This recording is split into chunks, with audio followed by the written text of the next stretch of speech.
Hi guys, welcome back to the YouTube channel of legal edge after college. मैं हूं मानसी और आज के इस वीडियो में हम ये डिस्कस करने वाले हैं कि सेबी ग्रेड ए के लिए आपको किस तरीके से प्रेपरेशन करनी चाहिए। देखो, सेबी ग्रेड ए का नोटिफिकेशन अभी नहीं आया है, बट चांसेस हैं अच्छे खासे कि इस मंथ के एंड तक, जून एंड तक आपका नोटिफिकेशन आ जाएगा।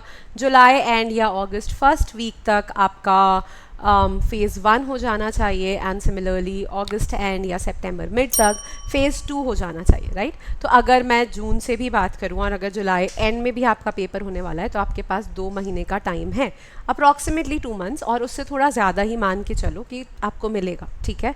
60 डेज़ या उससे थोड़ा ऊपर ही आपको टाइम मिलेगा, बट हम यहाँ पे सिर्फ 50 डेज़ की स्ट्रैटेजी डिस्कस करेंगे कि अभी से आप किस तरीके से अप्रोच करिए कि आप अपना सिलेबस विद इन 50 डेज़ ख़त्म कर पाएँ और एक स्ट्रैटेजिक एंड प्रॉपर रिविजन के लिए आपको टाइम मिले और आप प्रॉपरली फ़ेज़ 1 की भी तैयारी कर पाएँ और फ़ेज़ 2 की भी तैयारी कर पाएँ। और किस तरीके से फ़ेज़ 1 और फ़ेज़ 2 दोनों को साथ में बैलेंस करके आप ये अपनी प्रेपरेशन स्टार्ट कर सकते हैं, उन सब चीज़ों के बारे में हम डिस्कस करेंगे। जल्दी से जाओ, मेरे सारे फ्रेंड्स जो भी सेबी का पेपर देने के बारे में सोच रहे हैं इस साल, उन सब के साथ जाके इस वीडियो को शेयर करो, लाइक करो और सब्सक्राइब करो। आई थिंक अब तो तुम्हें ड्रिल पता होनी चाहिए। अगर तुमने मेरे वीडियोस देखे हैं तो तुम्हें मेरा इंट्रो तो याद हो चुका होना चाहिए। I am sure about that. ठीक है, before moving ahead I should just let you know that for our LEACYT audience we have this coupon code which is LEACYT। यहाँ पर 10% ऑफ मिलेगा आपको हमारे सारे कोर्सेज पर अगर आप ये कूपन कोड यूज़ करते हैं। तो this is specifically for our YT audience. और अगर आप हमारे किसी भी कोर्स में इंटरेस्टेड हैं तो आप toprankers.com पे जा सकते हैं और यहाँ पर जाके एक्सप्लोर कर सकते हैं। ऑनलाइन कोर्सेज पर अगर आप जाएंगे तो यहाँ आपको हमारे सारे LLM entrance exam, UGC net, SEBI सबके कोर्सेज मिल जाएंगे। सेबी का हमारा क्रैश कोर्स भी लॉन्च हो रहा है ऑन हाँ, सेबी का क्रैश कोर्स भी हमारा लॉन्च होने वाला है ऑन 16 जून। तो वो भी आपको यहाँ पे दिख जाएगा। 2 तरीके के बैचेस हैं, आप यहाँ पे जाके एक्सप्लोर कर सकते हैं। इन बैचेस में आपको live and recorded classes, mentorship sessions, DCS sessions, study materials, काफ़ी सारी चीज़ें यहाँ पर आपको मिलेंगी, ठीक है। और हमारी टेस्ट सीरीज़ भी हैं, तो टेस्ट सीरीज़ के लिए भी आप जाके एक्सप्लोर कर सकते हैं। This is law PG plus banking. यहाँ पर जो सेबी की टेस्ट सीरीज़ है, अगर सेबी में इंटरेस्टेड है तो सेबी की टेस्ट सीरीज़ को भी आप एक्सप्लोर कर सकते हैं, ठीक। चलिए अब बात करते हैं कि आपको तैयारी कैसे करनी है और किस तरीके से आप पढ़ेंगे। तो हम पेपर पैटर्न डिस्कस करेंगे, सेबी का सिलेबस देखेंगे, स्ट्रैटेजी देखेंगे और मैं जनरली आपको कुछ टिप्स देती रहूँगी। पेपर पैटर्न की बात करें तो सेबी जो आपका है 3 फेजेस में होता है, phase 1, phase 2 and then interview. Phase 1, phase 2 और इंटरव्यू होता है। फेज़ 1 में 2 पेपर्स होते हैं, पेपर 1 एंड पेपर 2। पेपर 1 जो होता है ये जनरल अवेयरनेस का पेपर होता है जिसमें GK से क्वेश्चंस आते हैं, इंग्लिश से क्वेश्चंस आते हैं, क्वांटिटेटिव एप्टीट्यूड और रीजनिंग से क्वेश्चंस आते हैं। GK के लिए आपको स्पेसिफिक फोकस करना होता है फाइनेंशियल सेक्टर पे, ठीक है। ये पेपर 1 जो होता है 100 मार्क्स का होता है और 60 मिनट्स का यहाँ पर आपको टाइम मिलता है। और ये जो पेपर होते हैं ये सारे ही कंप्यूटर बेस्ड टेस्ट होते हैं, तो कंप्यूटर सेंटर्स पे जाके और फिर आपका ये टेस्ट होता है।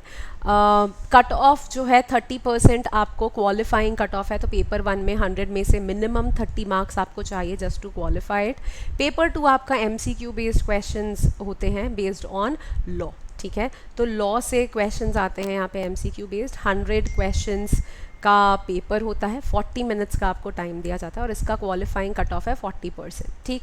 और एग्रीगेट कट ऑफ है 40%। तो यहाँ पर 30 मार्क्स, यहाँ पर 40 मार्क्स चाहिए क्वालिफाई करने के लिए और क्यूमुलेटिवली 200 में से 80 मार्क्स चाहिए क्वालिफाई करने के लिए। सबसे अच्छी बात यह है कि सेबी का फेज़ 1 जो होता है सिर्फ एक क्वालिफाइंग पेपर होता है, तो यहाँ पे कोई कट ऑफ या क्वालिफाइंग लिस्ट नहीं निकलती है। अगर आपने क्वालिफाई कर लिया, मतलब अगर 200 में से आपके 80 मार्क्स हैं तो फेज़ 1 तो आपका निकल गया, ठीक। अब फेज़ 2 जो होता है वो मेरिट बेस्ड होता है, उसमें कट ऑफ होता है और उसमें आपके स्कोर के बेसिस पे आपका कट ऑफ डिसाइड किया जाता है, आपकी रैंकिंग डिसाइड की जाती है, करेक्ट। तो वो जो आपका पार्ट है पेपर 2, वो फेज़ फेज़ 2 जो आपका है वो ज़्यादा इंपॉर्टेंस रखता है, ठीक है। तो फेज़ 2 में क्या होता है, फेज़ 2 में अगेन 2 पेपर्स होते हैं, paper 1 and paper 2। Paper 1 English descriptive test होता है जिसमें आपके ड्राफ्टिंग स्किल्स वगैरह देखे जाते हैं। 100 मार्क्स का पेपर होता है, 60 मिनट्स का टाइम मिलता है और 30% कट ऑफ है। तो अगेन 100 में से यहाँ पे आपको 30 मार्क्स चाहिए ही चाहिए, ठीक। फिर पेपर 2 की बात करें तो यहाँ पे MCQs भी होते हैं और डिस्क्रिप्टिव भी होते हैं। तो 70 MCQs होते हैं बेस्ड ऑन लॉ, 70 MCQs आते हैं यहाँ पे लॉ से, और 3 डिस्क्रिप्टिव क्वेश्चंस आते हैं 10-10 मार्क्स ईच के, ये भी लॉ से ही पूछे जाते हैं, ठीक है। ये जो पेपर्स होते हैं ये भी आपको ये जो फेज़ 2 का एग्ज़ाम है ये भी कंप्यूटर बेस्ड टेस्ट है, और डिस्क्रिप्टिव पार्ट के लिए आपको एक कीबोर्ड मिलता है और उसमें आपको लिखना होता है। आप इंग्लिश में भी लिख सकते हैं और हिंदी में भी लिख सकते हैं, ठीक। यहाँ पे MCQs के लिए आपको 60 मिनट्स का टाइम मिलता है और डिस्क्रिप्टिव पार्ट के लिए भी आपको 60 मिनट्स का टाइम मिलता है। 100 में से 40 मार्क्स आपके यहाँ पे कट ऑफ है, ठीक है। तो ये तो मिनिमम कट ऑफ है, सिर्फ 70 मार्क्स लाने से आप यहाँ क्वालिफाई नहीं करेंगे। क्वालिफाइंग कट ऑफ भी 50% है, तो 200 में से एटलीस्ट 100 मार्क्स मिनिमम चाहिए, और उसके बाद फिर डिपेंड करता है कि कट ऑफ कितना जा रहा है, हाईएस्ट स्कोर कितना जा रहा है, उसके बेसिस पे फिर आपका कट ऑफ यहाँ पे डिसाइड होता है, ठीक। जो लोग फेज़ 2 क्वालिफाई कर लेते हैं वो लोग फिर इंटरव्यू के लिए जाते हैं, ठीक। चल अब देखते हैं कि सिलेबस क्या है, और सिलेबस के साथ साथ शेड्यूल में ही मैं आपका सिलेबस डिस्कस करूँगी। तो ये जो सेबी रेगुलेशंस हैं जो यहाँ पर आपको स्क्रीन पे दिख रहे हैं, ये सेबी रेगुलेशंस आपके फेज़ 2 के पेपर 2 में आते हैं, मतलब जो आपका मेंस बोल सकते हैं आप जिसको एक तरीके से। फेज़ 2 का जो पेपर 2 होता है उसमें सेबी के रेगुलेशंस आते हैं, ठीक। और सेबी में आपको क्या क्या करना है, तो आपको लॉ तो करना ही है। फेज़ 1 के लिए आपको लॉ करना है, फेज़ 2 के लिए भी आपको लॉ करना है, ठीक है। पर साथ में आपको क्वांट, रीजनिंग, इंग्लिश और जीके भी अच्छे से करना है। तो हम जो शेड्यूल यहाँ पर मैंने बनाया है और हम जिस तरीके से अपनी पढ़ाई को फ्रेम करेंगे, हम दोनों ही चीज़ें साथ में लेते हुए चलेंगे, क्योंकि पहले तो फेज़ 1 आपको क्वालिफाई करना पड़ेगा, तभी आप फेज़ 2 पे पहुँच पाओगे। पर फेज़ 1 में तो आपको सिर्फ 80 मार्क्स चाहिए, सिर्फ क्वालिफाई करना है। पर फेज़ 2 का तो आपको कट ऑफ क्लियर करना है, मेरिट लिस्ट में आना है, अच्छा स्कोर लाना है, जिससे कि आप इंटरव्यू के लिए क्वालिफाई कर पाएँ, करेक्ट। तो इसलिए हम फेज़ 2 की प्रेपरेशन भी साइमल्टेनियसली करेंगे, और हम ऐसा नहीं करेंगे कि फेज़ 2 को हम एकदम लास्ट में छोड़ दें। तो हम कैसे शुरू करेंगे, हम सेबी रेगुलेशन से शुरू करेंगे, क्योंकि एकदम नई चीज़ है जो आपने शायद कॉलेज में इतने अच्छे से नहीं पढ़ी होगी। तो सबसे पहले SEBI depositories and participants regulations 2018, इसको आप स्टार्टिंग के 2 दिन का टाइम दीजिए और अपने दिन को 2 पार्ट्स में डिवाइड करिए। मॉर्निंग में आप एटलीस्ट 4 to 5 आवर्स लॉ को दीजिए, और इवनिंग में यहाँ पर आप एटलीस्ट 1 to 2 आवर्स यहाँ दीजिए, ठीक है। अगर आप चाहें तो आप लॉ के लिए टाइम और इंक्रीज़ कर सकते हैं। अगर आप एक ड्रॉपर हैं और सिर्फ कॉम्पिटिटिव एग्ज़ाम्स की तैयारी कर रहे हैं तो मेरा सजेशन है कि यहाँ पर लॉ के लिए कम से कम 6 से 7 घंटे दो, ठीक है। या एक्चुअली 6 से 7 नहीं, कम से कम 7 से 8 घंटे आपको लॉ के लिए देने चाहिए, और रीजनिंग के लिए 1 to 2 आवर्स। तो ड्रॉपर्स के लिए बहुत नॉर्मल सी बात है कि आप एक दिन में 10 घंटे पढ़ाई करेंगे, ठीक है। तो अगर आप ड्रॉपर हैं जो सिर्फ कॉम्पिटिटिव एग्जाम्स की तैयारी करें तो 7 to 8 आवर्स लॉ के लिए, और शाम को रीजनिंग और क्वांट वगैरह की प्रैक्टिस के लिए 1 to 2 आवर्स आप रखिए अपने, ठीक। और अगर आप कॉलेज में हैं और उसके साथ प्रेपरेशन कर रहे हैं, या अगर आप वर्किंग प्रोफेशनल हैं उसके साथ प्रेपरेशन कर रहे हैं, तो आप सुबह 4 to 5 आवर्स लॉ को दीजिए और शाम को 1 घंटा एटलीस्ट लॉजिकल रीजनिंग को दीजिए। सुबह जल्दी उठ के पढ़ाई करिए, या शाम को जिस भी तरीके से आप उसे डिवाइड करना चाहते हैं, but at least 4 to 5 hours law के लिए और 1 से 2 घंटा रीजनिंग के लिए। स्टार्टिंग के 2 दिन आप SEBI depositories and participants regulation को दीजिए, शाम को 1 दिन लॉजिकल रीजनिंग, 1 दिन क्वांटिटेटिव एप्टीट्यूड की प्रैक्टिस करिए। फिर SCRA securities contract regulation, stock exchange and clearing cooperation regulation जो है, इसको भी आराम से 2 दिन का समय लगेगा, और यहाँ पे आपका LR और क्वांट चलता रहेगा ऑल्टरनेट डेज में। LR और क्वांट के टॉपिक्स क्या क्या हैं वो मैं आपके साथ towards the end of the video discuss करूँगी, और आप अकॉर्डिंगली अपना एक दिन LR के टॉपिक, एक दिन क्वांट के टॉपिक उस तरीके से कर सकते हैं। फिर SEBI prohibition of insider trading regulations 2015, again 2 days। SEBI Substantial Acquisition of Shares and Takeovers Regulation 2011, इसको भी 2 दिन का वक्त दीजिए। फिर SEBI Prohibition of Fraudulent and Unfair Trade Practices Relating to Market Regulations 2003, ये छोटा सा है, 1 दिन में बहुत आसानी से हो सकता है। फिर Securities Appellate Tribunal Procedural Rules 2000, ठीक। उसको भी आप एक दिन देंगे तो एक दिन में वो भी छोटा सा है, आराम से हो जाएगा। फिर 11th डे ऑनवर्ड्स आप करेंगे SEBI procedure for holding inquiry and imposing penalties rules 1995, एक दिन में डुएबल है। डिपॉजिटरीज एक्ट छोटा सा है, एक दिन में डुएबल है। सेबी एक्ट 1992 भी आप एक दिन में कर सकते हैं अगर चाहें तो, मैक्सिमम आप इसको 2 दिन का टाइम भी दे सकते हैं, ठीक है। SCRA securities contracts regulation act एक दिन।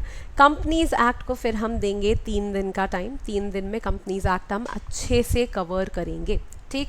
फिर लिमिटेड लायबिलिटी पार्टनरशिप एक्ट छोटा सा है, एक दिन में हो जाएगा। IBC को हमें थोड़ा सा टाइम देना पड़ेगा, ठीक। अब यहाँ पर मुझे पता है कि ये जितने भी अभी तक मैंने आपके साथ प्रोविजंस डिस्कस करे, which is SEBI regulations, SEBI act and companies act, limited liability partnership, IBC, ये कुछ ऐसे प्रोविजंस हैं जो शायद आप में से काफ़ी सारे लोगों ने अच्छे से नहीं पढ़े होंगे। तो इसी के लिए अगर आप चाहें तो आप हमारे क्रैश कोर्सेज़ को और वो सब चीज़ें मैंने जो आपको पहले ही दिखाई ऑनलाइन कोर्सेज़ में जाके, जो हमारा सेबी का क्रैश कोर्स है उसको एक्सप्लोर कर सकते हैं, उसको ले सकते हैं। तो यहाँ पर आपकी ये सारी प्रॉब्लम्स, जितनी भी रेगुलेशंस हैं, जो भी चीज़ें हैं, सब कुछ यहाँ पर अच्छे से कवर होंगी। आई नो लॉ स्टूडेंट्स की क्वांट और रीजनिंग भी बहुत वीक होती है, तो क्वांट और रीजनिंग की यहाँ पर क्लास होंगी, तो क्वांट और रीजनिंग वाला पोर्शन भी आपका बहुत इफेक्टिवली कवर हो जाएगा, ठीक। ओके, इसके बाद फिर आप आ सकते हैं IPC पर। तो IPC का स्पेसिफाइड प्रोविजंस हैं, उतने ही आपको करने हैं जो कि आपके सिलेबस में क्लियरली स्पेसिफाइड है। फिर आप IPC को 3 दिन दे सकते हैं। CRPC को आप 4 दिन का यहाँ पर टाइम देंगे।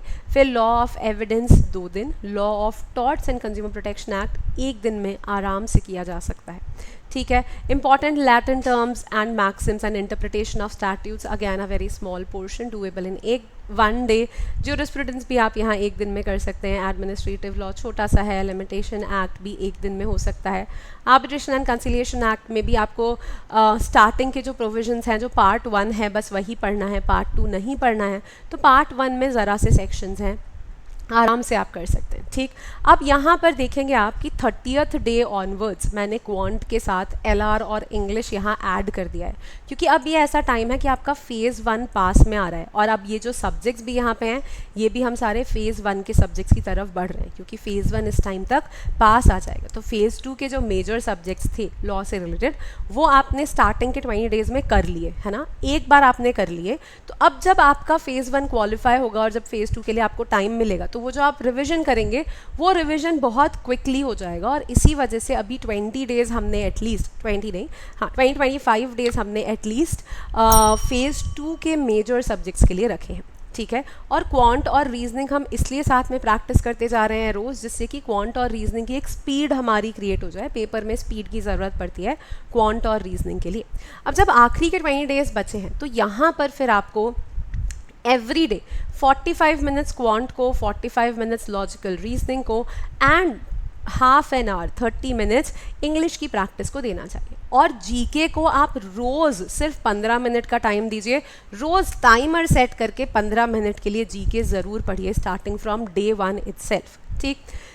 फिर यहाँ पे ट्रांसफ़र ऑफ प्रॉपर्टी एक्ट के लिए 2 दिन, CPC के लिए 3 दिन। अगेन CPC भी पूरा नहीं आता है, यहाँ पे जो स्पेसिफाइड प्रोविजंस हैं वही आते हैं, और CPC के जो इंपॉर्टेंट प्रोविजंस हैं बस उनको भी अगर आप करेंगे तो आपका फ़ेज़ 1 का काम हो जाएगा, ठीक। फिर क्वांट, लॉजिकल रीजनिंग और जीके को भी आप यहाँ पे रिवाइज करना अब स्टार्ट कर देंगे। लास्ट के जो आपके 10 डेज़ हैं, अब ये जो लास्ट के 10 डेज़ हैं ये आपके एग्ज़ाम के पहले के जो 10 डेज़ होंगे, फॉर ऑन एवरी डे पहले के जो 10 दिन हैं आप रोज़ एटलीस्ट एक मॉक टेस्ट ज़रूर प्रैक्टिस करिए, बहुत ज़्यादा इंपॉर्टेंस है मॉक टेस्ट की। अब ये जो आप मॉक टेस्ट यहाँ पे प्रैक्टिस करेंगे तो मॉक टेस्ट के साथ ही आपकी यहाँ पे क्वांट, लॉजिकल रीजनिंग, जीके और इंग्लिश की भी प्रैक्टिस साथ में होती जाएगी, तो उसके लिए अलग से टाइम देने की ज़रूरत नहीं है। और ये जो आपके कुछ लास्ट के प्रोविजंस हैं, मतलब लास्ट के लॉज हैं, specific relief act, Indian partnership act, sale of goods act, Indian contract act को आप 2 दिन दे सकते हैं, कॉन्स्टिट्यूशन ऑफ इंडिया को 3 दिन दे दीजिए। और कॉन्स्टिट्यूशन ऑफ इंडिया भी यहाँ पूरा नहीं आता है, जो स्पेसिफाइड प्रोविजंस है बस वही आते हैं, ठीक। और फिर लास्ट के जो भी आपके डेज़ बचेंगे टुवर्ड्स दी एंड, जो भी 10-15 डेज़ फ़ेज़ 1 से पहले आपके पास बचते हैं, वो 10-15 डेज़ में अपना प्रॉपर रिवीजन करना है। सिर्फ फ़ेज़ 1 का रिवीजन करना, आखिरी के जो 10 दिन बचेंगे उसमें फेज़ 1 का प्रॉपर रिविजन करना plus 1 mock test every day देना, ठीक है। So that will be your target for the last 10 days. अभी हमारे पास नोटिफिकेशन नहीं है, अभी हमारे पास डेट नहीं है, तो मैंने आपके साथ ये एक टेंटेटिव प्लान शेयर किया है, बट ट्रस्ट मी 50 डेज से पहले आपका फेज़ 1 का पेपर नहीं आने वाला है। और अगर आप इसको फॉलो करेंगे, एक बार फेज़ 2 के लॉज अगर आपने पढ़ लिए तो बाद में फेज़ 1 क्वालिफाई करने के बाद आपको बहुत ज़्यादा बर्डन नहीं लगेगा और आप फेज़ 2 को बहुत अच्छे से रिवाइज करके आप अपने फेज़ 2 के लिए अपीयर हो सकते हैं। याद रखिए कि फेज़ 2 में जो आपका स्कोर आएगा उसी के बेसिस पे डिसाइड होगा कि आप इंटरव्यू के लिए अपीयर हो पाएंगे या नहीं। जीके की अगर बात करूं तो स्पेसिफिक सिलेबस अगर हम देखें जीके, क्वांट, लॉजिकल रीजनिंग और इंग्लिश का, तो जीके में of course current knowledge last 1 year का फाइनेंशियल अवेयरनेस पे ज़्यादा ध्यान देना है। स्टैटिक जीके में banking and financial awareness, international awareness, national awareness, countries, Capitals, currencies, books, authors, awards and their headquarters, prime minister schemes, government policies, computer knowledge, ये सब चीज़ें जीके के लिए इम्पॉर्टेंट हैं। इंग्लिश में वोकैबुलरी से क्वेश्चंस आते हैं, grammar, introduction to POS which is tenses, verbs, verbs, subject verb agreement, ये सब ठीक है। रीडिंग कॉम्प्रिहेंशन, ग्रामर हो गया, पैरा कंप्लीशन, पैरा जम्बल्स हो गया, active passive, sentence improvement, narration और sentence improvement, idioms and phrases, reading comprehension and cloze test and error spotting, ये सब चीज़ें हैं जो इंग्लिश में इंपॉर्टेंस रखती हैं।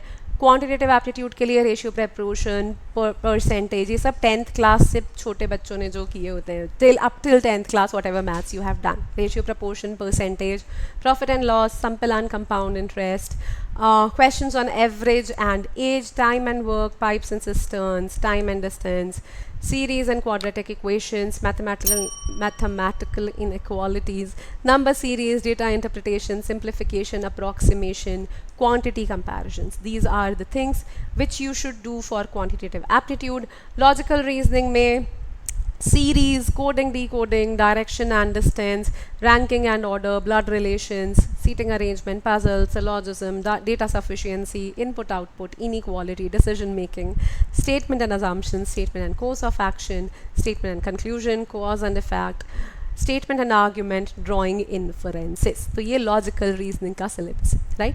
आई होप कि इस वीडियो से आपको थोड़ी क्लैरिटी मिली होगी कि आपको अपनी प्रेपरेशन को किस तरीके से शेप करना चाहिए। अगर सब्जेक्ट्स को देख के, सिलेबस को देख के कुछ भी समझ में नहीं आ रहा है, लग रहा है कि कैसे करोगे, तो क्रैश कोर्स देख सकते हो। उसके थ्रू आपको एक गाइडिंग लाइट मिल जाएगी, एक गाइडिंग पाथ मिल जाएगा कि आपको किस तरीके से अपनी प्रेपरेशन करनी चाहिए, ठीक है। I hope the video was useful for you guys. These are our social media handles. Please like, share and subscribe our YouTube channel. This is the website, this is the email address, 6363286363, that is the calling number. Alright guys, take care, bye bye.